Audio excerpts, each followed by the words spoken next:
بڑے اندھناک قسم کا واقعہ پیش آیا. میں ذرا سیاست پر آپ سے ڈیٹیل میں بات کروں گا، لیکن میں چاہوں گا کہ آپ اس پر ضرور کامنٹ کریں، کیونکہ آپ نے ساری زندگی اوبیسلی متحدہ قومی گورنمنٹ پاکستان کے کارکن کی حیثیت سے کراچی کی سیاست پر بات کی ہے. اب پاکستان پیپلز پارٹی میں آپ ہیں، تب بھی آپ کراچی کی سیاست پر بات کرتے ہیں. کل آپ نے واقعہ دیکھا سر، بیسیکلی ہے تو پرسوں کا واقعہ، لیکن ملیر ہالٹ کے قریب ایک ٹینکر نے جس طریقے سے میاں بیوی اور اس کے نومولود بچہ جو کہ ابھی اس دنیا کے اندر آیا بھی نہیں تھا کچل کے رکھ دیا. سر جی یہ واقعات تھمنے کا نام نہیں لے رہا ہے.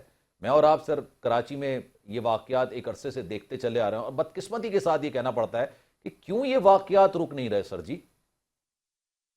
ملٹیپل ایشوز ہیں، اور سب سے پہلے تو نہایت ہی افسوسناک ہے، نہایت ہی غم اور دکھ کی بات ہے کہ متواتر جو ہے وہ ڈمپر اور ٹینکرز کے ذریعے جو ہے سڑک پر اس طرح کی اموات ہو رہی ہیں، معصوم شہری جاں بحق ہو رہے ہیں. اور ملٹیپل ایشوز کے اندر پچھلے دنوں وزیر اعلیٰ ہاؤس میں ہی شرجیل میمن صاحب، فاروق ستار صاحب اور دیگر جو سیاسی زعما ہیں شہر کے، وہ بیٹھے تھے سر جوڑ کر، اور انہوں نے بہت ساری تجاویز پہ جو ہے وہ ایکشن لینے کا وہاں پلان بھی بنایا تھا، جس میں گاڑیوں کی فٹنس ہے، لائسنس کے اوپر بات ہوئی تھی، ٹریفک قوانین کی عمل درآمد کی بات ہوئی تھی، موٹر سائیکل سواروں کے حوالے سے بات ہوئی تھی جو سیفٹی کا رسک کا خیال نہیں رکھتے. تو یہ ملٹیپل ایشوز ہیں، آپ کو ڈیل کرنے ہوں گے. پولیسنگ کا ایشوز ہے، ٹریفک پولیسنگ کا ایشوز ہے، ٹریفک وائلیشنز ہوتی ہیں، ٹریفک جو قوانین ان کی وائلیشنز ہوتی ہیں. تو ملٹیپل ایشوز ہیں، لیکن اس میں کوئی دو رائے نہیں ہے کہ ذمہ داری حکومت وقت کی ہے. حکومت وقت کو اس میں لیڈنگ رول لینا ہوگا، اور تمام نمائندے جو ہیں شہر کے، منتخب نمائندے، چاہے وہ ایم کے ایم سے ہوں، پی ٹی آئی سے ہوں یا پیپلز پارٹی سے ہوں، ان سب کو مل بیٹھ کر اس مسئلے کا جو ہے مستقل بنیادوں پر حل تلاش کرنا ہوگا. رضا بھائی اتنا مشکل کیوں ہے سندھ حکومت کی جانب سے، ضلعی حکومت یا شہری حکومت کی جانب سے یہ ٹینکرز کو کنٹرول کرنا، ٹینکر مافیا کو کنٹرول کرنا؟ پوری دنیا کے اندر ٹینکر چلتے ہیں سر، یو ایس اے میں، میکسیکو کے اندر، کینیڈا کے اندر، ان میں جو آمدرفت ہوتی ہے تو 20-20 ویلر کے ٹینکرز چل رہے ہوتے ہیں. وہاں تو سر اس طرح کے واقعات رونما نہیں ہوتے. تو سندھ حکومت کو کیا مشکلات درپیش آ رہی ہیں ان کو ٹیکل کرنے میں؟ ہر کوئی مافیا کیوں بنا پڑا ہے؟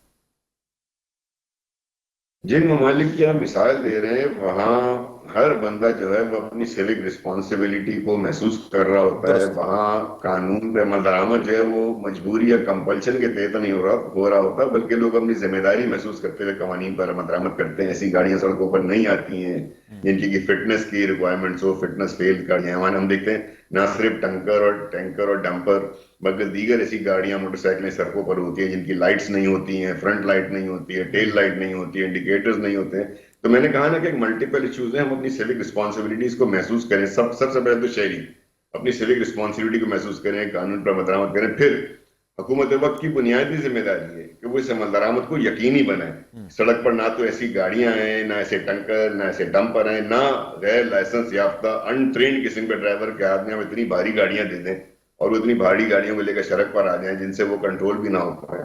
تو یہ ملٹیپل ایشوز ہیں، اور اس کے اوپر اسٹیٹ لیول پہ، حکومت لیول پہ حکومت کو کوئی ایکشن لینا ہوگا، لیکن اس میں بغیر تعاون کے کام ہوگا نہیں. یہ سارے شہر کے جتنے بھی نمائندے ہمارے، چاہے وہ بلدیاتی نمائندے ہوں، سیاسی نمائندے ہوں، MPs, MNAs حضرات ہوں، وزراء ہوں، میئر حضرات ہوں، ان سب کو مل بیٹھ کر، یہ بڑا ایک دیرینہ مسئلہ ہے اور بڑا چپتا ہوا مسئلہ ہے. اور آئے دن ہم ایک حادثے کی بات کر کے اس پہ افسوس کر کے دکھ کا اظہار کر کے ہم ختم کرتے ہیں. اللہ معاف کرے، ایک دن بعد دوبارہ ایسا سڑک اللہ پر ہو رحم جاتا ہے. کرے. بات صحیح سر رضا بھائی، لیکن بات یہ بھی تو ہے نا کہ اتنا بڑا سانحہ ہو گیا، یہ قیامت خیز منظر دیکھنے کو ملا کہ ایک بچہ روڈ پر بیچارہ وہ جنم دیتا ہے، جب اس کی ماں جو ہے نا وہ 2 حصوں میں کٹ چکی ہوتی ہے، اس کو اسپتال لے کے بھاگا جا رہا ہوتا ہے. کراچی پاکستان کا سب سے بڑا شہر ہے، یہاں پر بیچ روڈ پر اس طرح کا واقعہ رونما ہونا، اس کے بعد میاں بیوی کا مر جانا، بچے کا بھی انتقال ہو جانا، پھر ان کی نماز جنازہ میں کوئی بھی سندھ حکومت کا نمائندہ شرکت نہ کرنا. لوگوں کے ذہنوں میں سوال اٹھتا ہے کہ کیا سندھ حکومت اس چیز کو سیریس نہیں لیتی؟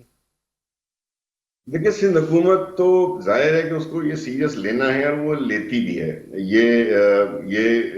یہ مطلب آپشن نہیں ہوتا نا گورنمنٹ کے پاس. جب وہ گورنمنٹ میں ہے تو اس کی آئینی اور بنیادی ذمہ داری ہے، اور یہ میں قوم کا نمائندہ ہوتے ہوئے اس بات کو ایکسیپٹ کر رہا ہوں نا، یہ ذمہ داری سندھ حکومت کی بنیادی طور پر ہے. جی. لیکن بغیر تعاون کیے، بغیر شہریوں کے تعاون کے، بغیر یہاں کی جو سیاسی سٹیک ہولڈرز ہیں ان کے تعاون کے، بغیر ٹرانسپورٹ مافیا، ٹرانسپورٹ ایسوسیشن، ہم کو جو نام دینا چاہیں، دیکھیں نا، وہ بھی اگر ٹرانسپورٹ اس شہر میں چلا رہے ہیں، ڈمپر لوڈر والے یا ٹینکر مافیا، وہ اسی شہر میں چلا رہے ہیں نا. ان کے بھی بینیفٹ میں ہے، ان کے بھی فائدے میں ہے کہ وہ ٹریفک لاز کی پابندی کریں، ایسے ڈرائیوروں کے ہاتھ میں اپنے ٹینکرز ڈمپرز نہ دیں جن سے کہ یہ حادثے رونما ہو رہے ہیں، وہ کم عمر ہیں، یہ غیر لائسنس یافتہ ہیں. تو یہ تمام لوگوں کو ایک ہولسٹک اپروچ کے ساتھ، یہ سنجیدہ مسئلہ ہے، یہ سیاسی مسئلے سے زیادہ انتظامی مسئلہ ہے، اور شہریوں کو انوالو کیے بغیر، شہری نمائندوں کو انوالو کیے بغیر اس مسئلے کا حل ڈھونڈنا بہت مشکل ہو جائے گا. رضا بھائی آپ نے بات بالکل درست کی ہے، یہ ایک انتظامی مسئلہ ہے، اس کو سالو ہونا ضروری ہے، یہ سیاسی مسئلہ نہیں ہے، اور کیونکہ انسانی جان یہاں پر انوالو ہوئی ہے. لیکن خیر آگے بڑھتے ہیں اپنے دوسرے ٹاپک کی طرف، سیاسی معاملات کی طرف آتے ہیں. علی بخاری صاحب بھی ہمارے ساتھ موجود ہیں. سر جی یہ بات بالکل درست ہے کہ کچھ مسئلے سیاسی ہوتے ہیں، کچھ مسئلے انتظامی ہوتے ہیں، کچھ مسئلے ریاستی ہوتے ہیں، لیکن ہم نے شاید تمام مسئلوں کو، عوامی مسئلوں کو پس پش ڈال دیا اور سیاسی مسئلوں کو آگے لے کر آ گئے. اب میں سر مثال دوں آپ کو، دہشت گردی. سر یہ قومی مسئلہ ہے نا، کہ مطلب ہر ایک کوئی نہ کوئی اس سے متاثر ہو سکتا ہے. یہ رنگ و نسل نہیں دیکھتا، یہ ذات پات نہیں دیکھتا. دہشت گردی سے بڑی مشکل سے ہم نے چھٹکارا حاصل کیا. اب جو ان کی باقیات ہے وہ سر اٹھانے کی کوشش کر رہی ہے، لیکن پھر ان کیمرہ اجلاس بلایا جاتا ہے، پاکستان تحریک انصاف اس میں شرکت نہیں کرتی. بلاول صاحب نے پھر آج بیان دیا ہے کہ جناب دوبارہ سے قومی جماعتوں کا اجلاس بلایا جائے. تو کیا پاکستان تحریک انصاف اس طرح کے اجلاس میں شرکت کرنے کی مطلب ایک نیت رکھتی ہے، ارادہ رکھتی ہے؟ بسم اللہ الرحمن الرحیم، اللہم صلی اللہ محمد وعلی محمد. بہت شکریہ سلمان آپ کا. حکم دیکھیں سلمان، پی ٹی آئی جو ہے وہ بیسیکلی عوامی پارٹی ہے، اور الحمدللہ چاروں صوبوں میں، جی بی میں، کشمیر میں ریپرزنٹیشن ہے پیپلز پی ٹی آئی کی.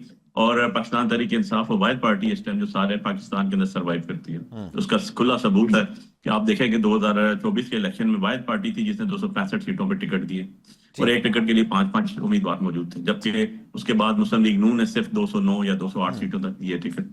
تو کہنے کا مقصد یہ ہے کہ ہم پاکستانی ہیں، ہمارا سٹیکس پاکستان میں ہے، ہمارا مرنا جینا پاکستان سے ہے. ہم چاہتے ہیں کہ پاکستان آگے جائے، ہم چاہتے ہیں کہ پاکستان ترقی کرے، اور یہ ترقی ممکن نہیں ہے سلمان جب تک آپ کا رول آف لا نہیں ہوگی. ابھی آپ نے ٹینکرز کی بات کی، اتنا بڑا انسیڈنٹ ہو گیا کراچی میں، آپ نے رضا ارون بھائی نے بھی بڑا تفصیلی اس کے اوپر بات کی. لیکن اگر اس کو کٹ شارٹ کروں نا میں، تو ایک جگہ آ کے رکتا ہے، چاہے وہ سیاسی مسائل ہے، چاہے وہ عسکریت پسندوں کا مسائل ہے، چاہے وہ انتظامی مسائل ہے. اس کا حل صرف ایک ہے، رول آف لا. جب رول آف لا آپ کا ایگزیکیوٹ ہو جاتا ہے، جب قانون سب کے لیے برابر ہو جاتا ہے، چھوٹے بڑے امیر غریب، ٹینکر ڈرائیور ہو یا کوئی لینڈ کروزر چلا رہا ہو، سب کے لیے قانون برابر ہو جائے گا اور اس کی ایگزیکیوشن سٹارٹ ہو جائے گی، تو یقین جانیں ہر چیزیں خود بخود درست سسٹم میں چلنا شروع ہو جائیں گی. فار ایگزامپل، ہم آپ بھی کے ہوں گے، میں بھی کیوں، باہر کی بھی ساری دنیا میں ہم نے دیکھا ہے، وہاں پر قانون کا ڈر ہے، وہاں پر سزاؤں کا ڈر ہے. وہاں پر کوئی، میں آپ کو بتاؤں، پاکستان میں ہمارا ریڈ سگنل پہ ہم گاڑی روکتے ہیں، کوئی شرعی مسئلہ تو نہیں ہے. یہ ہم نے ایک پیکٹ کیا ہوا ہے جو رول آف لا ہے، وہ بیسیکلی انڈر دا کانسٹیٹیوشن ہوتا ہے، اور کانسٹیٹیوشن جو ہے وہ ایک پیکٹ ہے between the citizens of the state اور اسٹیٹ کے درمیان. آپ نے ان کو سول رائٹس دینے ہیں اور قانون کا تابع کرنا ہے. ان کی لائف، ان کی پراپرٹی، ان کی ایسیٹس، ان سب کو سیکیور کرنا ہے، ان کی عزت چار دیواری کو سیکیور کرنا ہے، اور اس کے بعد آپ نے اس کے بعد قانون نافذ کرنا ہے. جو اس کو بریک کرے گا اس کو سزا ہونی ہے. ویسے میں اس کو تھوڑا اور پیچھے لے جاؤں گا، تو اس کا بیسک کانسیپٹ جو آیا ہے وہ تو آیا ہے ہمارے دین اسلام سے، اور وہ آیا ہے قصاص اینڈ دیت آرڈیننس ہم نے 1997 میں رکھا. وہ بیسس آف دی قصاص رکھا ہے، کیونکہ اللہ کہتا ہے کہ قصاص میں نے تمہارے لیے حیات رکھی ہے، تمہارے لیے زندگی رکھی ہے. جب قاتل کو سزا نہیں ملے گی، وہ دردناتا پھرے گا تو اور قتل کرے گا. تو اللہ نے اسی لیے کان کا بدلہ کان، ناک کا بدلہ ناک کا، جس کو ہم نے انٹرپریٹیشن کر کے لارڈ مکولے نے اسی کو نکالا اور اس کے اندر پنشمنٹ گرانٹ کی، جس کے اوپر پنشمنٹ کے تحت آپ چلتے ہیں، اور اس کے بعد آگے آپ چلتے جاتے ہیں کہ اس کی اتنی سزا ہوگی، اس کی اتنی سزا ہوگی، اس کی ہینگ سینٹینس ہوگی. اب آ جاتا ہے آپ کا دوسرا سوال جو آتا ہے اسپیسیفکلی آپ نے ہم سے کیا. دیکھیں سیریسنس ہر پارٹی کو شو کرنی چاہیے، ہر انڈیویجول کو شو کرنا چاہیے، کیونکہ دہشت گرد تو دہشت گرد ہے، نہ اس کی کوئی اور آئیڈینٹی نہیں ہے ایکسیپٹ کہ وہ دہشت گرد ہے. اس کا بندوق ہے، جو بندوق کی زبان سمجھتا ہے وہ بندوق کی زبان سمجھتا ہے. بٹ دا تھنگ از، کیا اس میں گورنمنٹ سنجیدہ تھی؟ کیا گورنمنٹ کو یہ پتا تھا کہ اس کے اندر جو ہے ہم بٹھا رہے ہیں اس کے اندر کیسے چیزیں امپوز کی جائیں گی؟ کیا ان کے پاس وے آف ایکشن تھا؟ کیا ان کے پاس کوئی یہ تو آپ جاتے تو آپ کو پتہ چلتا نا. نہیں تھی سلمان. میں اس پہ آ رہا ہوں نا، ایک چھوٹے سے چیز کروں. اس کی صرف ایک بات ہے کہ آپ کہتے ہیں پی ٹی آئی نے شمولیت دی، کہ ہمارا تو سیدھا سا سٹانس ہے نا، ہمارا لیڈر جیل میں ہے، ہم اس سے پوچھے بغیر کچھ نہیں کر سکتے. جیسے شہباز شریف وزیر اعظم تھا اور پی ڈی ایم کی گورنمنٹ تھی، اور ہر ایک ہفتے میں 2 چکر انہوں نے انگلینڈ لگائے نواز شریف سے پوچھنے کے لیے. کیوں؟ کیونکہ اس کے پابند تھے، وہ اس کو فالو کرتا تھا. بٹ انفارچونیٹ بات تنقید آپ لوگ اس وقت کرتے تھے، نون لیگ پر تنقید کرتے تھے. صرف میں ایک چیز دے بالکل آپ تنقید تو کرتے تھے نا. گورنمنٹ شو کروں نا. دیکھیں سلمان، برڈن آئے گا گورنمنٹ کے اوپر، اور گورنمنٹ کیا کہتی ہے؟ گورنمنٹ کا سابقہ 3 دفعہ کا پرائم منسٹر اور سٹنگ ایم این اے جیسے بھی بیٹھے ہوئے وہاں پر موجود نہیں تھے. گورنمنٹ کا انٹیریئر منسٹر وہاں موجود نہیں تھا، جس نے کہ کھڑے ہو کے کہا تھا سی ایم بلوچستان کے ساتھ کہ یہ تو ایک ایس ایچ او کی مار ہے۔ اب برڈن کس کی بات؟ برڈن آتا ہے آپ کے سب سے پہلے وزارت داخلہ کے اوپر، آپ کے جو سینئر لیڈرز ہیں ان کے اوپر، اور نمبر 3 وزارت خارجہ۔ میں یہاں پر بیٹھے ہوئے ہیں ہارون بھائی بھی پرانے پارلیمنٹیرین ہیں، دیکھیں آپ کے ملک میں اندرونی بہت زیادہ کردار ہوتا ہے، کسی کو بہت زیادہ برڈن ہوتا ہے تو وزارت داخلہ کے اوپر ہوتا ہے، اور بیرونی طور پر آپ کی وزارت خارجہ بہت امپورٹنٹ ہوتی ہے۔ پچھلے 1 سال میں مجھے وزارت خارجہ بتا دیں، منسٹر کی آفس، فورن آفس کی سٹیٹمنٹ دکھا دیں، اتنے بڑے واقعات ہوئے۔ آپ کا اس کے اندر بھی بیٹھا ہوا تھا آپ کا جو انہوں نے سلامتی کونسل کا اجلاس بلایا، اس کے اندر بھی ہمیں فورن منسٹر بٹھایا ہوا تھا، اس کی کوئی سٹیٹمنٹ آئی ہے؟ تو یہ تو non seriousness on the part of the government ہے، یہ تو non seriousness on the part of the Ali Bukhari صاحب ایک بات مجھے بتائیے، اگر آپ کے لیڈر یہ بات کہتے ہیں سر ان کیمرہ اجلاس چل رہا ہے دہشت گردی کے حوالے سے، علی بخاری صاحب دہشت گردی کے حوالے سے ان کیمرہ اجلاس چل رہا ہے، سر سنیں سوال تو سنیں نا، اگر خان صاحب یہ کہتے تھے نہیں جناب آپ نے دہشت گردی کے حوالے سے اپنا موقف نہیں دینا ہے تو سر آپ لوگ نہیں دیتے کیا؟ یہ تو سر یہ تو سیاسی ایشو ہے ہی نہیں نا، یہ تو معاملہ ہے۔ اچھا ملاقات کی جہاں تک بات تھی، شام میں ملاقات ہو گئی تھی کیسے سر؟ حل ہو سکتا ہے بغیر نیگوشیشن کے؟ دیکھیں نہیں سلمان، تھوڑا سا کنٹروورسیز آ رہی ہیں نا بیچ میں آپ کے کوشچن میں بھی نا، میں صرف اس میں یہ عرض کرتا چلوں کیا سیاسی چیزیں سیاسی لوگوں نے حل نہیں کرنی ہے؟ آپ کی آواز نہیں آ رہی سلمان؟ جی میں آپ کی بات سن رہا ہوں سر، میری آواز آ رہی ہے آپ کو؟ جی دیکھیں پولیٹیکل لوگوں نے ہی بیٹھ کے پولیٹیکل نیگوشیشن کرنی ہے، جی آ رہی ہے، آ رہی ہے، پولیٹیکل لوگوں نے ہی بیٹھ کے بات کرنی ہے نا، ہمارے پاس بندوق توپ تو نہیں ہے، لیکن آپ کے ڈیسیجنز جو ہیں وہ تو آپ نے بٹھانا ہے، آپ نے جو کنسرن سٹیک ہولڈرز ہیں ان کو بٹھانا ہے۔ مجھے یہ بتا دیں جن حلقوں کے اندر دہشت گردی ہو رہی ہے ان میں سے کوئی ایک ریپرزنٹیشن تھی نیشنل اسمبلی یا پروونشل اسمبلی کی سلامتی کونسل کے اجلاس میں؟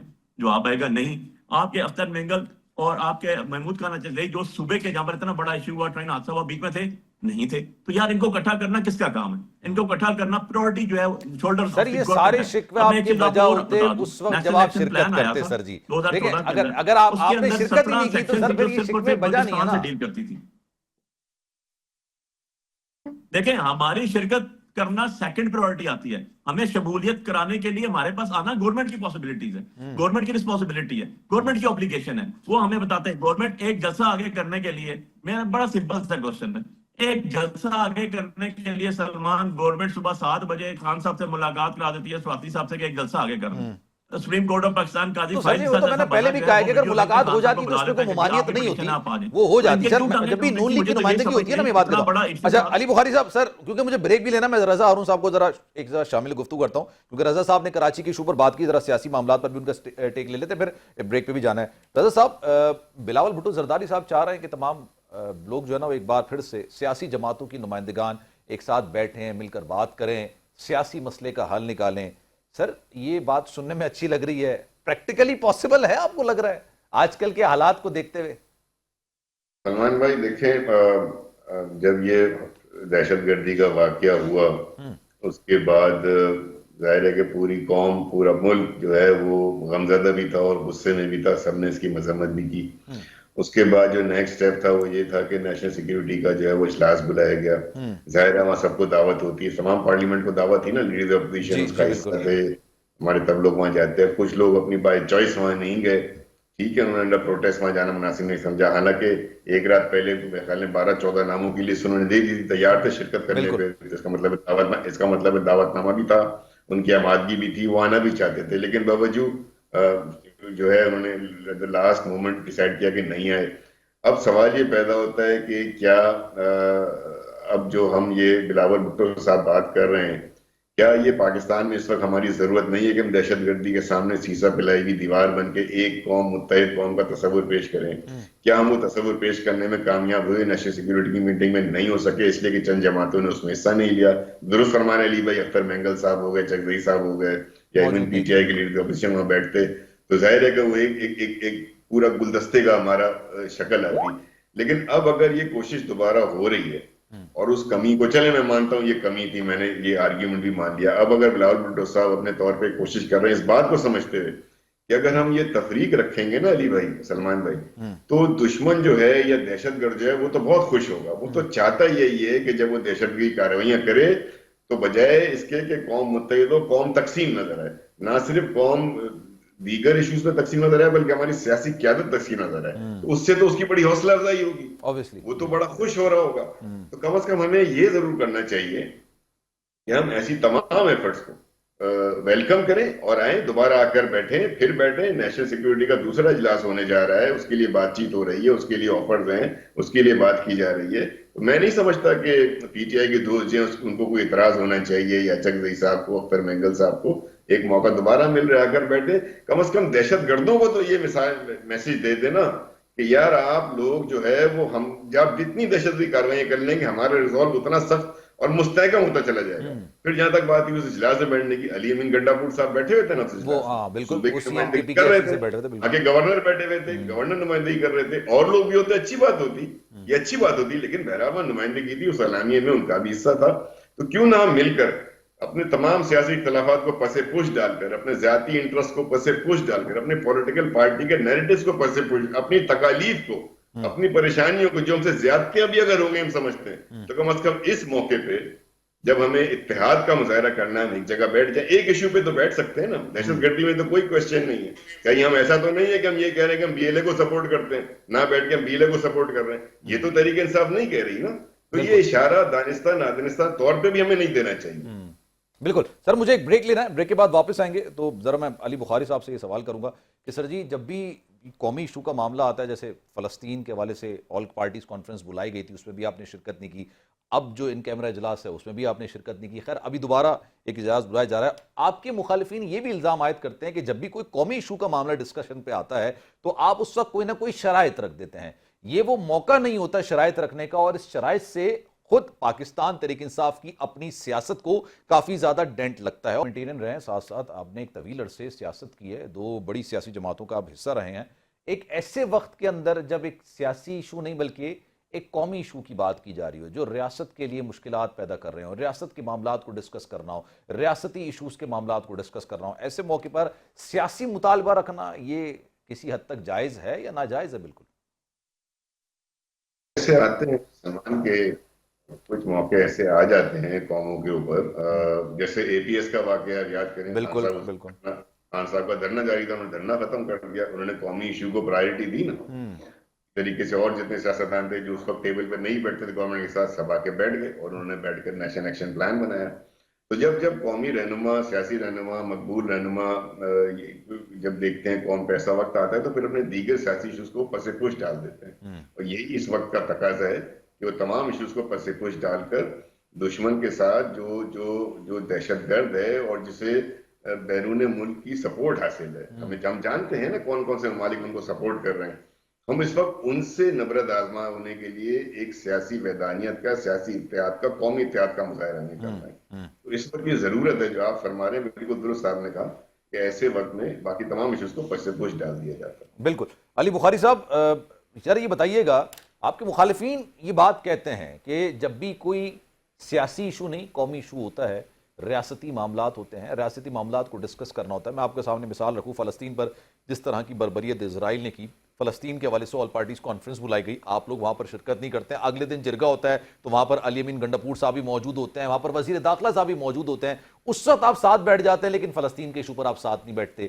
پھر جب یہ ان کیمرہ اجلاس ہوتا ہے جو کہ خالصتاً پاکستان میں بڑھتی ہوئی دہشت گردی کے حوالے سے ہوتا ہے کہ جناب کس طرح سے قابو پایا جائے، سب اپنی تجاویز رکھیں، سارے معاملات رکھیں، اس وقت ایک سیاسی مطالبہ کرنا پاکستان تحریک انصاف کی اپنی سیاست کو ڈینٹ ڈالتا ہے، اس کے علاوہ کچھ نہیں ہوتا. یہ آپ کے مخالفین آپ پر الزام لگاتے ہیں.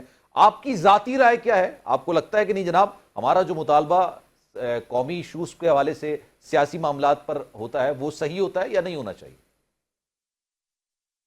دیکھو سلمان، بات یہ ہے کہ معاملات پہ قومی پارٹیز ہی ڈیسائیڈ کرتی ہیں اور انہی کو کرنا چاہیے. جن کی اسٹیک سارے ملک میں ہوتا ہے، جن کا اسٹیک سارے صوبوں میں ہوتا ہے، جن کا اسٹیک جی بی میں ہوتا ہے، جن کا اسٹیک کشمیر میں ہوتا ہے. سو جو قومی پارٹیاں نہیں ہیں اگر وہ بیٹھ کے اپنی رائے دے دیں تو ان کو تو پتہ ہی نہیں ہے نا. میں نے تو آپ سے بڑا لاجیکل بات کی، میں نے تو آپ سے بڑی ایک نارمل نیوٹرل ایٹماسفیئر کے اندر بات یہ کی کہ جہاں پر یہ ایشو ہو رہا ہے وہاں کے لوگ موجود تھے کیا؟ بلوچستان کی نمائندگی وہاں کے جہاں جہاں ایشو ہوا وہاں کے ایم این ایز تھے، ایم پی ایس تھے؟ تو آپ کو جواب ملے گا نہیں تھے.